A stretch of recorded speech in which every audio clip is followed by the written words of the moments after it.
อ้าว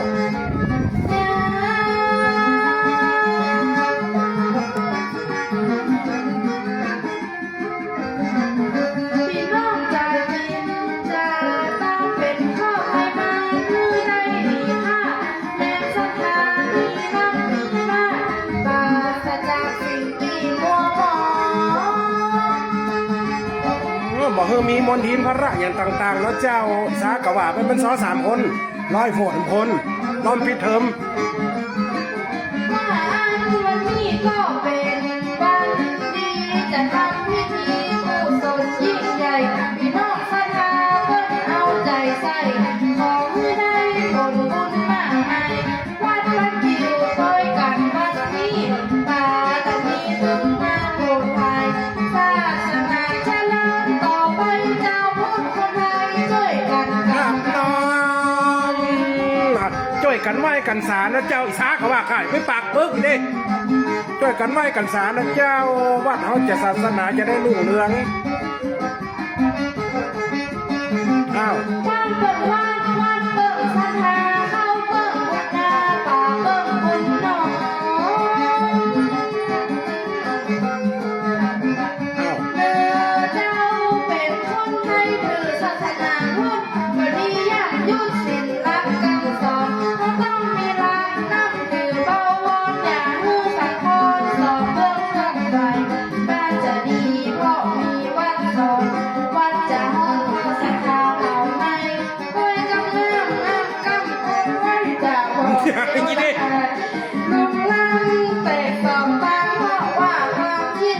คนยึดติดและเนื้อเสือนางเขาต้องรวมสร้างก่อนให้เป็นพลังมันจะบกบังทั้งสองแบบสองด้านมีจิตมีตาช่วยกันสร้างก่อนนี่แหละเนาะผู้จะต้องปานใจสอง อันนี้มันปีโว้ยเขากะแข็งเพื่อได้มันหน่อย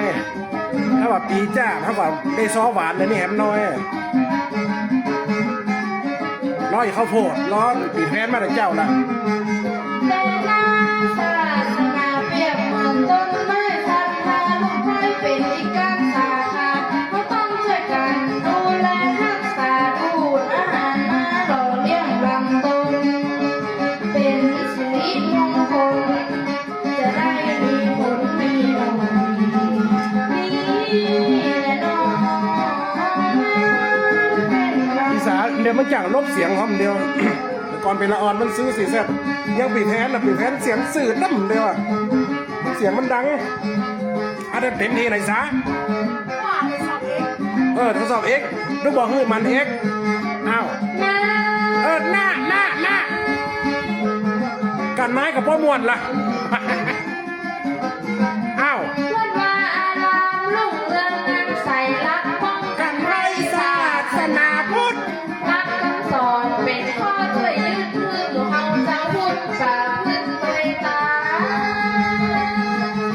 อีนี่เสียงเนี่ยแหมน้อยมันยังเต็มอีสานเริ่มเต็มแล้วเสียงโดยตามเอาเต็มคอเลยอ้าว น้องไปเจ้าพุทธคนไทยมีใจสิทธรรมถ้าสมจริงนำคำสอนแค่บอกคำสอนพระองค์ใจได้ตลอด2,000 ปีรอดเดียวผ่านมาเพื่อนว่าอารามงดงามจริงนักพุทธบริษัทช่วยกันรักษาทุกโพใจใหญ่มีจริงด้านสาขาโนเป็นสถาน ต้องไว้สากับน้องนั่นน่ะสามึงยังแหมน้อยเสียงมึงนะขออ้าปากหน่อยว่ามึงเป็นคนเขาเป็นคนตัวอ้วนน่ะเสียงเขาจะตีบเขาเสียงสูงอ่ะเขาเต็มคอมหน่อยอ้าว ศาสนาพุทธที่ยึดยืนยงหมู่เฮาทุกคนต้องได้ช่วยกัน ให้ช่วยกันออกบ้านออกบ้านนะเจ้าเสียบสางเต็มปาก คือได้แผ่กว่า ว้า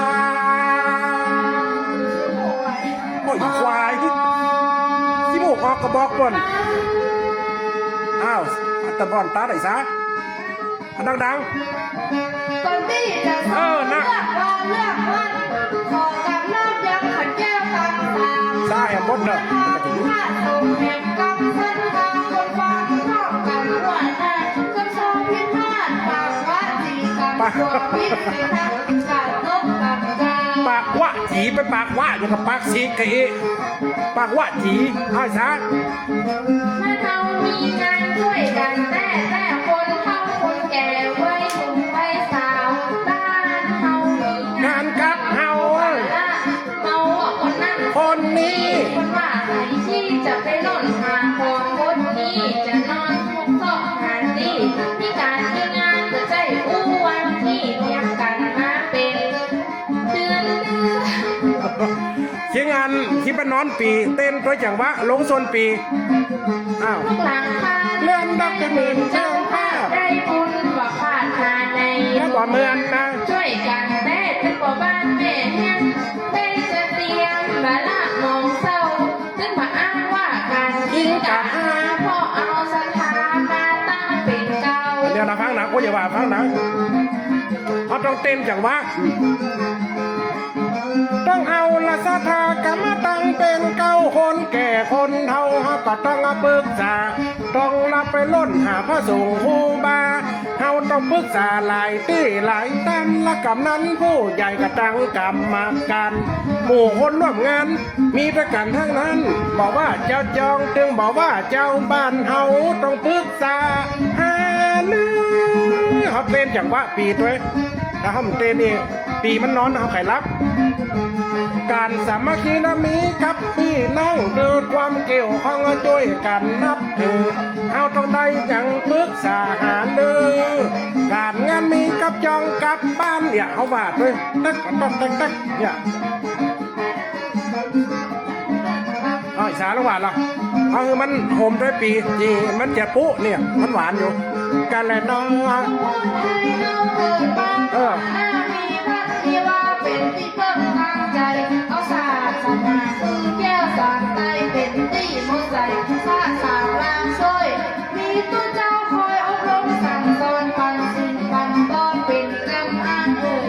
วัดคือสถานสาลางช่วยกางกองไปด้วยสินทาง